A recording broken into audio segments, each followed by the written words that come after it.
শব্দের আদিতে জ, ইয় এবং জফলাযুক্ত ব্যঞ্জন বর্ণের সঙ্গে যদি আকার সংযুক্ত হয় তাহলে সেই আকারের উচ্চারণ প্রায়শ একারের মতো হয়।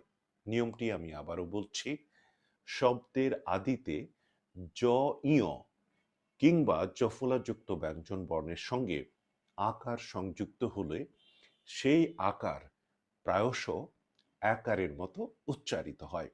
আমি কটি শব্দ বলছি, আপনারা লক্ষ্য করুন।